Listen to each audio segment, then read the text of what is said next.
À 8 km à l'est de Tananarive, à Madagascar, se situe le centre Kamashu, l'association humanitaire du Père Pedro.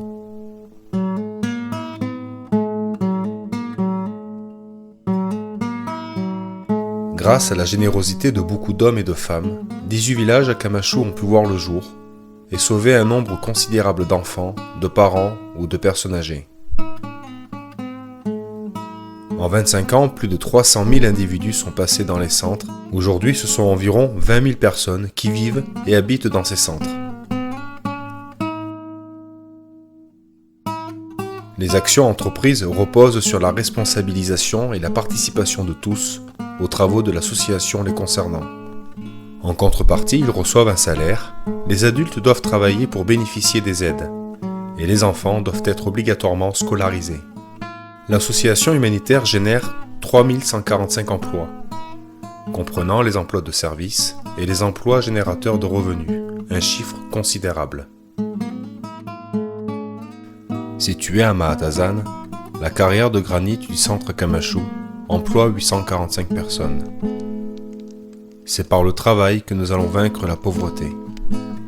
Cette phrase du Père Pedro souligne l'importance donnée à une personne de pouvoir être autonome grâce à un travail soutenu et assumé librement.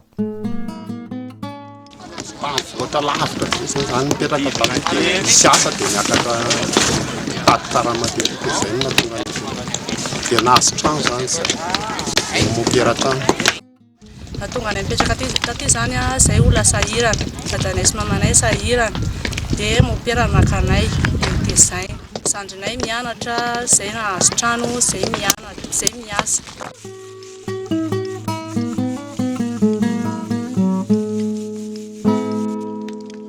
Payé en fonction de la quantité de pierres produites ou transformées en gravillon, ces sacs de 80 kg sont vendus 40 centimes d'euros, soit 5 € la tonne. Les différentes entreprises de transport de la capitale viennent se procurer ici toute la pierre nécessaire pour fournir une demande sans cesse croissante dans la construction de logements et de bâtiments dans la périphérie de Tananarive. De ces milliers de mètres cubes de granit extraites de la carrière, une partie ont servi à paver toutes les rues des villages du centre Kamashu. Ces aménagements ont été réalisés par les résidents eux-mêmes. Isa lomboromby folo taona tany Tananarivo nipetraka taloha namofa trano dia misy fakana olona tagny amin'ny lalam-be tany dia nangaraka andrakaty dia tonga teto hoe name miasa dia name trano dia zao name miasa name sécurité afaka mitsabo-kena marary sakafo misakafo arazarana tan'olona rehetra.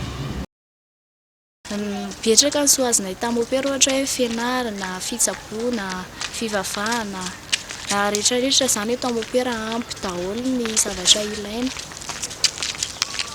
Ohatra hoe amin'izay zokamboto zao dia izy manampy anay amin'ny fianarana. La plupart des maisons en dur sont des logements familiaux collectifs. Une maison à étage peut accueillir 2 familles différentes. Une participation mensuelle de 75 centimes d'euros pendant 5 ans est demandée aux locataires jusqu'à l'acquisition de la maison. En contrepartie, le locataire s'engage à prendre soin de la maison, de ne jamais la mettre en vente ou en location.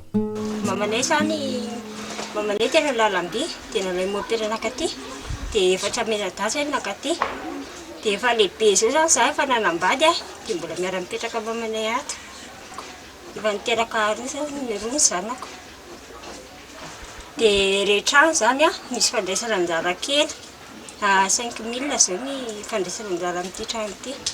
Misy amopera dia miova zany ny fiainanay fa raha tsisy anazy dia tsy ohatry zao zay na amin'ny fianakaviana zany tsisy nanampy.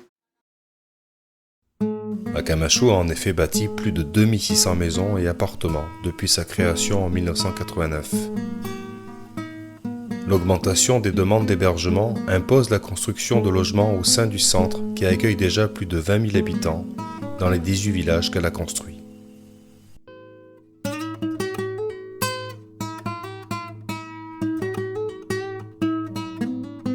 La santé, c'est une dimension de la vie dont l'association se soucie dans ses actions en faveur des défavorisés et des laissés pour compte. Depuis toujours, les dispensaires et cabinets dentaires d'Akamashu ouvrent leurs portes sans discrimination ni exclusion à tous ceux qui viennent leur demander assistance. Et il existe également un système de sécurité sociale pour toutes les familles. 3 ans, izy nianina tamin'ny 2009 zany tia no nisokatra nitokanana 2009 de 3 ans zany amin'ny novembre 2012 zao. Maternité c'est hôpital, là, dispensaire, 2500 francs de coût avec les médicaments, consultation et médicaments. 10 000 francs pour les gens d'externe, y compris donc la consultation aussi et les médicaments. C'est financé par les aides internationales, par le billet de Père Pedro.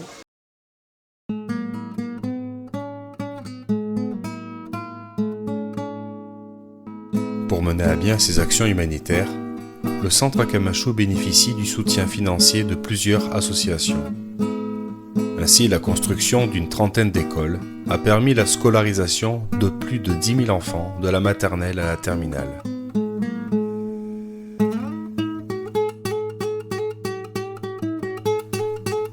Des cantines assurent toute l'année le repas de midi pour tous les enfants scolarisés et l'achat de nourriture, 900 tonnes de riz chaque année.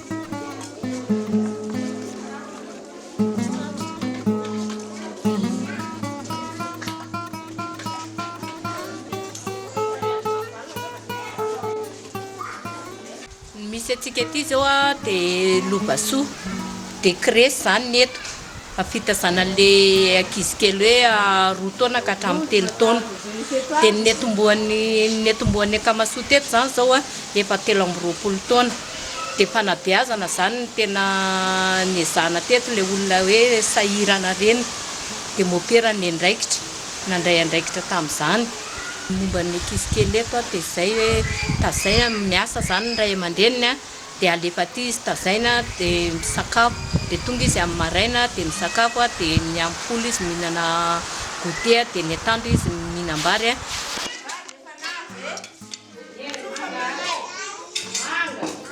Tena isan'ny ankizy maximum zao a 7 fa zao le vacances ny ankizy de misy tsy tonga de ny mpanabe zany zay 10 neto araka 20 miaraka amin'ny masera. L'association humanitaire assure également la formation d'une 50aine de jeunes dans des ateliers d'apprentissage professionnel.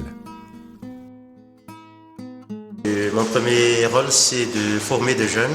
Je suis formateur en mécanique. Il y a de toutes les classes, même des classes de primaire ou secondaire. Après 2-3 ans de formation, on fait un examen final sur toutes les matières qu'on les a enseignées. Donc après, on leur donnera une attestation, parce que maintenant, on a déjà formé 200 élèves depuis 1996. Donc la plupart, ils ont tous des métiers. Il y a quelques-uns qui ont monté leur propre entreprise. Donc c'est déjà une évolution, un grand pas pour les jeunes d'avoir eu cette formation et aussi de pouvoir aider aussi leurs parents après ces formations. Ce sont la Suisse qui nous a aidés pour le montage de l'atelier avec l'école et le village de Matzar.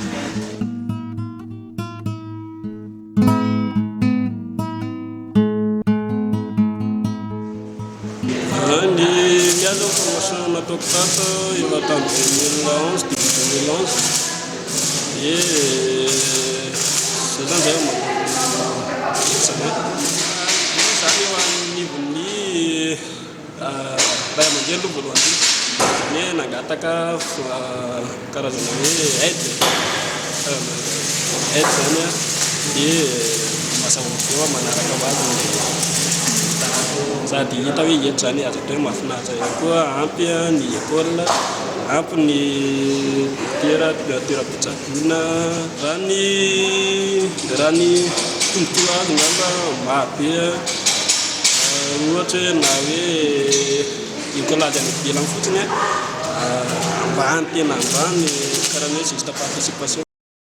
Eto amin'ny atelier bois matazantsika zay mbola party misy ny akamaso dia ato zany dia ny zavatra atao ato zany dia formation ho an'ireo ankizy zay tsy mazoto mianatra any an-tsekoly rintsony fa vonona ny anao ny hianatra ny asa tanana ka ny antony informe anazy moa zany dia mba hananany tazona eo amin'ny fiainana izy ireo maharitra eo amin'ny 3 taona ny formation omena azy atao amin'ny akamaso zany mahazo attestation zany rehefa mamarana azy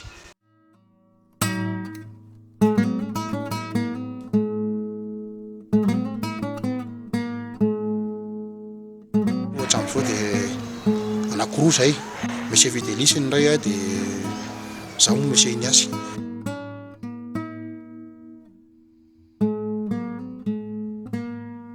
le izy natao mba hanampiana zany hanampiana ny tanora tsy ny eto amin'ny akamaso ihany fa ny tanora rehefa tanora izy ka vonona hiezaka eo amin'ny fiainana dia ampiana ny akamaso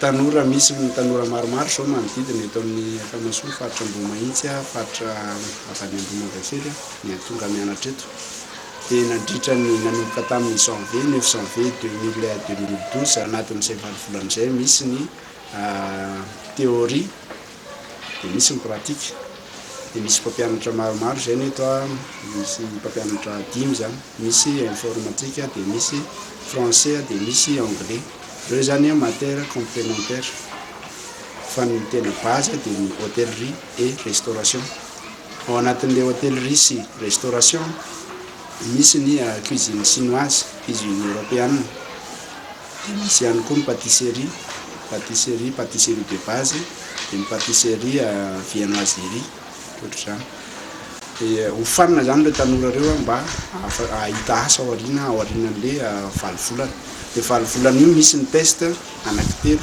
efa fanitelo io zany dia examen tena mba manao strict tena tsy mba manao fa tena strict amin'le examen fanitelo iny afandry zareo afahana manome attestation aloha hatreto satria vao misokatra le izy dia eo andala fikarakarana ny lalana ara-panjakana ny mba ahafahana manana autorisation certificat amin'ny fanjakana zay amin'izao dia attestation no menatra zareo amin'ny sabotsy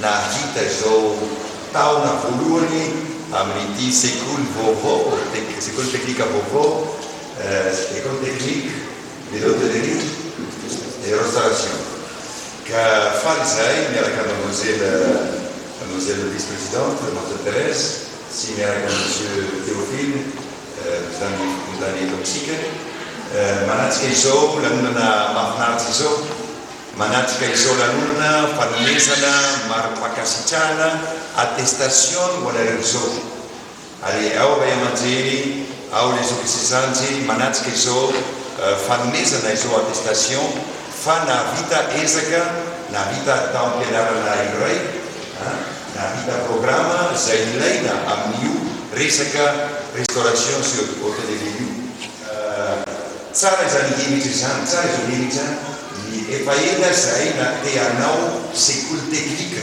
satria raha isika manao zavatra fianarana ankapobeny tsy mahita asa firy fa ilaina fianarana teknika ahafahanareo raha tapitra ny fianaranareo manana attestation na manana certificat dia afaka mahita asa malakilaky mety mahita asa sy fivelomana ary eto zao hitanareo zay rehetra ataony akamaso natao hoanareo tanoa tsodrano menanareo na miasa aiza na na eto Madagasikara na nivelany any zanakay anareo zanaka akamasonareo Et c'est pour toi prier, c'est pas juste dire des mots, c'est pas juste dire des mots, c'est parfois juste écouter, c'est parfois juste écouter, le silence comme un cadeau. Et c'est pour toi vivre mieux, et c'est pour toi vivre mieux, ce n'est pas qu'une question d'argent, ce n'est pas qu'une question d'argent, c'est pour toi être heureux, c'est pour toi être heureux, c'est d'abord heureux d'autres gens. Aimer. Aimer, c'est tout donner. Aimer, c'est tout donner. Et se donner soi-même. Aimer. Et ici, nous n'avons pas fait seulement des logements, nous n'avons pas fait seulement de la urbanisation et des écoles et des rues, des routes, de l'assainissement. Nous avons voulu créer un mode de vie. Nous avons rêvé de faire de ce peuple de Dieu, abandonné par leurs propres dirigeants, comme étant rien du tout. Chers amis, nous pouvons vivre mieux et être les uns les autres les frères, mais des vrais frères.